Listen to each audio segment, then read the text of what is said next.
जिक्र कुरान मजीद में हमारे लिए एक इबरत, एक निशानी और एक नसीहत के तौर पर किया है। कुरान हमेशा माजी की उम्मतों की कहानी इज्तिमाई या इनफरादी तौर पर बयान करता है ताकि बाज लोगों की झूठी बातों को रद्द किया जा सके, या ताकि उन लोगों के लिए एक इबरत हो जो नबी मोहम्मद सल्लल्लाहु अलैहि वसल्लम की दावत का इनकार करते हैं और झुठलाते हैं।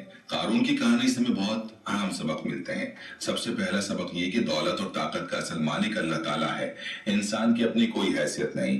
कारून ने ये समझा कि सब कुछ उसके अपने इल्म और जहानत की वजह से है, लेकिन अल्लाह ने उसे दिखा दिया कि असल ताकत किसके पास है। दूसरा सबक ये है कि तकब्बुर और गुरूर इंसान की तबाही का बाइस बनते हैं। जब इंसान अपने आप को सबसे बड़ा समझने लगता है तो अल्लाह उसे नीचा कर देता है। तीसरा अहम सबक ये है कि दौलत को अल्लाह की राह में खर्च करना चाहिए।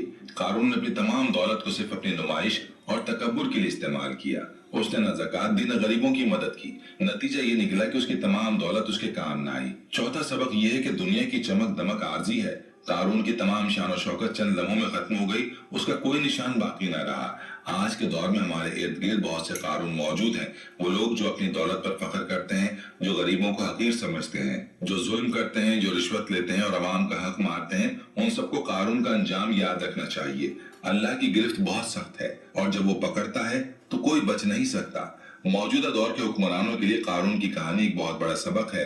जो हुक्मरान अपनी कौम के माल को लूटते हैं, जो अवाम पर जुल्म करते हैं, जो बैरून मुल्क अपने खातों में अरबों रुपए रखते हैं जबकि उनकी कौम भूखी है, ऐसे हुक्मरानों को याद रखना चाहिए कि कारून भी अपने आप को बहुत ताकतवर समझता था, लेकिन अल्लाह ने उसे जमीन में धंसा दिया। आज नहीं तो कल, दुनिया में नहीं तो आखिरत में हर जालिम को इसकी सजा जरूर मिलेगी। अमीर लोगों का पैगाम है कि आपकी दौलत में गरीबों का हक है। अल्लाह ने आपको ये दौलत अमानत के तौर पर दी है।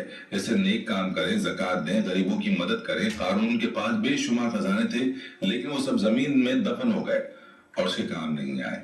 आपकी दौलत भी आपके साथ कब्र में नहीं जाएगी, सिर्फ आपके नेक अमाल साथ जाएंगे। आम लोगों के लिए पैगाम यह है कि अमीरों को देखकर रश्क ना करें। असल कामयाबी दौलत में नहीं बल्कि अल्लाह की रजा में है। वो लोग जिन्होंने कारून की दौलत पर रश्क किया था, बाद में उन्हें एहसास हुआ कि उन्होंने कितनी बड़ी गलती की थी। असल नेमत ईमान और तकवा है, दौलत नहीं।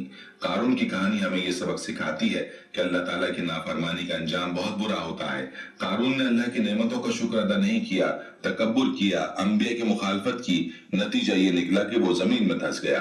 आज भी जो लोग अल्लाह की नाफरमानी करेंगे उनका अंजाम अच्छा नहीं होगा। प्यारे दोस्तों, आखिर में कारून का किस्सा हमें ये याद दिलाता है कि दुनिया आरजी है और आखिरत दायमी। कारून ने दुनिया को सब कुछ समझा और आखिरत को भूल गया। उसका अंजाम हमने देखा।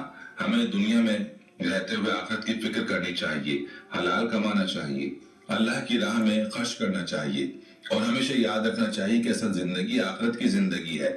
अल्लाह हम सबको कारून की तरह तबाह होने से बचाए और हमें सीधे रास्ते पर चलने की तौफीक अता फरमाए।